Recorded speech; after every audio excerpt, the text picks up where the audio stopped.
Welcome to the training module on Statutory Declarations Part 2. The following slides refer to the process of attesting a statutory declaration. Although a statutory declaration comes under the Oaths Act, it is not an oath, it is a declaration. Oaths are for affidavits. Declarations are for statutory declarations. The two major components are to follow this process to ensure the document is correctly completed and annotated, and have the person declare before an authorised witness that the contents are true and correct. If there is a subsequent dispute in court, these two components are what the court will want to establish. If you always follow the same process, you can give evidence with absolute confidence, even though you may not remember the declarant. There will be times when the declarant is attending to a child, talking to another person who came in with them, answering their phone, or just being inattentive. When this occurs, you should stop and advise them that this process requires their complete attention. If this behaviour continues, then you should not proceed and advise the declarant to return when they are ready and do not have other matters to distract them. It is critically important that the declarant pays attention during the entire process, as there may be severe penalties for making a false declaration. The procedure for witnessing a statutory declaration is addressed in the training module for witnessing. The following slides discuss the specific requirements unique to a statutory declaration. The person named in the document must sign it. Before you witness a document, ask the named signatory for photo identification, for example, driver's license or passport, to confirm their identity. For a statutory declaration, each page of the statutory declaration must be numbered. For example, page 1 of 2, page 2 of 2. All pages preceding the jurat must be signed by the declarant and signed and dated by the JP. The jurat must state the place where it was witnessed, that is, the town or suburb, the date it was witnessed, the signature of the declarant, the signature of the JP, including the initials JP, printed name, JP number and authority, a Justice of the Peace for South Australia. Annexures can have multiple names such as attachment or exhibit. For the purpose of this training, they are all annexures. What types of things could be annexed to a statutory declaration?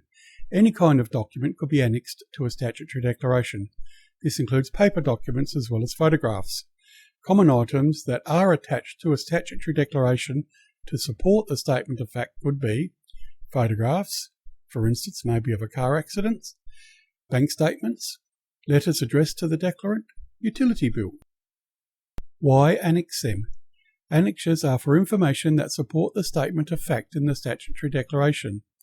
They are annexed because the statement of fact would become unreadable or overly wordy if they were included in the statement.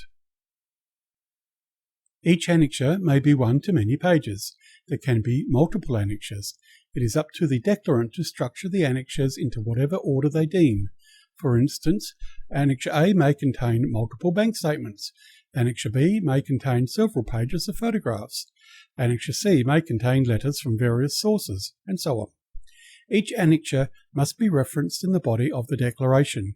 You must look for these references and ensure that the correct label is referenced. For example, Annexure A in the statement must relate to the annexure labelled Annexure A. There may or may not be a cover page to an annexure. This will depend on whether the declarant is savvy about such matters. It is nice to have an uncluttered cover page, but if not, then find room on the first page of the annexure. If there is no possible room to place the annexure certificate, then use a blank sheet and create a cover page. If an annexure is attached, it must be referred to in the document and include a written statement, a certificate, by the JP that identifies it as an annexure. An example of the written statement, the certificate, is depicted on this slide. The first page of each annexure must have a certificate that states the annexure title, for example, A, the name of the declarant as it appears in the statutory declaration, the date of the declaration. It is important that the date on the annexure is the same date as the declaration. Authorised witness, signature, printed name, and ID number. The declarant does not sign the annexure. The annexure certificate can be a pre-made stamp or printed by hand or a separate cover sheet printed from a computer. If it is a cover sheet, then it automatically becomes a multi-page annexure. If an annexure is referenced in a document and the annexure is not present, you must decline to witness the document.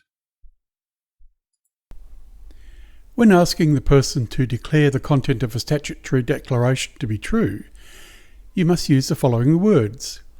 Do you make this solemn declaration by virtue of the Oaths Act 1936? And do you solemnly and sincerely declare that which is contained in this declaration, conscientiously believing the same to be true? The declarant should respond with, I solemnly and sincerely declare. Responses like yup, sure, of course, or similar are unacceptable. A non-verbal affirmative nod is acceptable if the person cannot speak.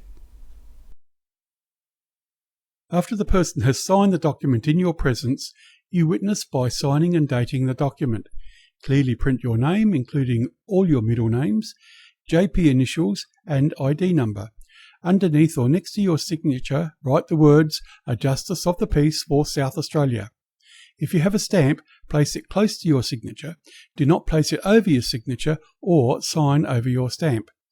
If there are several pages to the document, first ask the signatory to sign each one and then put your signature beside the signatories. You must include the initials JP and the date next to your signature. Your signature should always be handwritten in ink and never added with a stamp or label. You must also include any additional information required by the document. This concludes the session on Statutory Declarations, Part 2.